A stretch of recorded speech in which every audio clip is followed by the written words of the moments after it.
بسم اللہ الرحمن الرحیم۔ السلام علیکم۔ سمرقند سے طویل سفر طے کر کے آنے والا قاصد سلطنت اسلامیہ کے حکمرانوں سے ملنا چاہتا تھا۔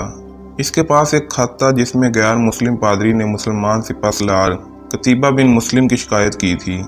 پادری نے لکھا، ہم نے سنا تھا کہ مسلمان جنگ اور حملے میں پہلے قبول اسلام کی دعوت دیتے ہیں، اگر دعوت قبول نہ کی جائے تو جزیہ دینے کا مطالبہ کرتے ہیں، اور اگر کوئی ان دونوں شرطوں کو قبول کرنے سے انکار کرے تو جنگ کے لیے تیار ہو جاتے ہیں، مگر ہمارے ساتھ ایسا نہیں کیا گیا اور اچانک حملہ کر دیا گیا۔ یہ خط سمرقند کے سب سے بڑے پادری نے اسلامی سلطنت کے فرمانروا عمر بن عبدالعزیز کے نام لکھا تھا۔ دمشق کے لوگوں سے شہنشاہ وقت کی قیامگاہ کا معلوم کرتے کرتے وہ قاصد ایک ایسے گھر جا پہنچا کہ جو انتہائی معمولی اور خستہ حالت میں تھا۔ ایک شخص دیوار سے لگی سیڑھی پر چڑھ کر چھت کی لپائی کر رہا تھا اور نیچے کھڑی ایک عورت گارا اٹھا کر اسے دے رہی تھی۔ جس راستے سے آیا تھا واپسی اسی راستے سے ان لوگوں کے پاس جا پہنچا جنہوں نے اسے راستہ بتایا تھا۔ اس نے لوگوں سے کہا، میں نے تم سے اسلامی سلطنت کے بادشاہ کا پتہ پوچھا تھا، نہ کہ اس مفلوق الحال شخص کا جس کے گھر کی چھت بھی ٹوٹی ہوئی ہے۔ لوگوں نے کہا، ہم نے تجھے پتہ ٹھیک ہی بتایا تھا، وہی حاکم وقت عمر بن عبدالعزیز کا گھر ہے۔ قاصد کو مایوسی چھا گئی اور بے دلی سے واپس اسی گھر پر جا کر دستک دی۔ جو شخص کچھ دیر پہلے تک لپائی کر رہا تھا وہی اندر سے نمودار ہوا۔ قاصد نے اپنا تعارف کرایا اور خط عمر بن عبدالعزیز کو دے دیا۔ عمر بن عبدالعزیز نے خط پڑھ کر اسی خط کی پشت پر لکھا، عمر بن عبدالعزیز کی طرف سے سمرقند میں تعینات اپنے عامل کے نام ایک قاضی کا تقرر کرو جو پادری کی شکایت سنے۔ مہر لگا کر خط واپس قاصد کو دے دیا۔ سمرقند لوٹ کر قاصد نے خط کا جواب اور ملاقات کا احوال جب پادری کو سنایا تو پادری پر بھی مایوسی چھا گئی۔ اس نے پوچھا، کیا یہ وہ خط ہے جو مسلمانوں کے اس عظیم لشکر کو ہمارے شہر سے نکالے گا؟ انہیں یقین تھا کہ کاغذ کا یہ ٹکڑا انہیں کوئی فائدہ نہیں پہنچا سکے گا، مگر کوئی اور راستہ بھی نہ تھا۔ چنانچہ خط لے کر ڈرتے ڈرتے امیر لشکر اور حاکم سمرقند قتیبہ بن مسلم کے پاس پہنچے۔ امیر لشکر نے خط پڑھتے ہی فوراً ایک قاضی کا تعین کر دیا جو اس کے اپنے خلاف سمرقندیوں کی شکایت سن سکے۔ قاضی نے پادری سے پوچھا، کیا دعویٰ ہے تمہارا؟ پادری نے کہا، اس نے بغیر کسی پیشگی اطلاع کے ہم پر حملہ کیا، اور نہ تو اس نے ہمیں اسلام قبول کرنے کی دعوت دی تھی اور نہ ہی ہمیں کسی سوچ بچار کا موقع دیا تھا۔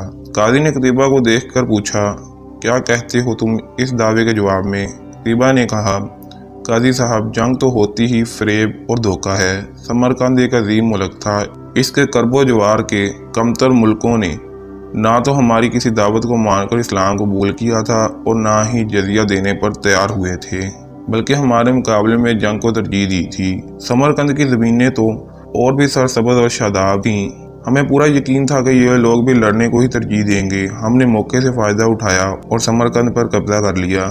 قاضی نے قتیبہ کی بات کو نظر انداز کرتے ہوئے دوبارہ پوچھا، قتیبہ، میری بات کا جواب دو، تم نے ان لوگوں کو اسلام قبول کرنے کی دعوت، جزیہ یا پھر جنگ کی خبر دی تھی؟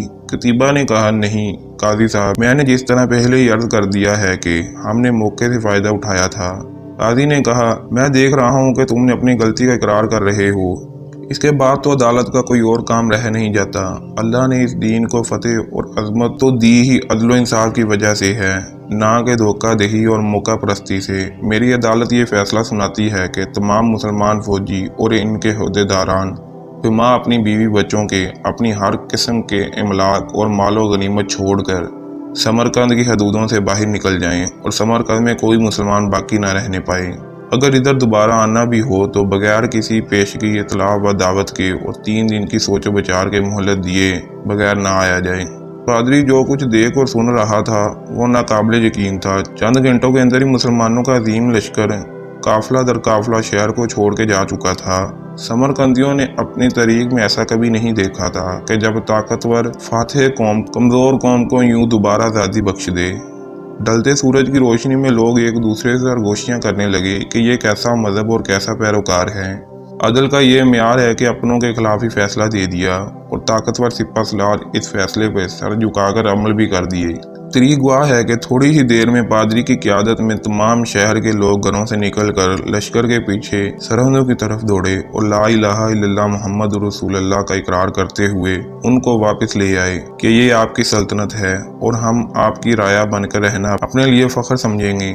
دین رحمت نے وہاں ایسے نقوش چھوڑے کہ سمرقند عرصہ تک مسلمانوں کا دارالخلافہ بنا رہا۔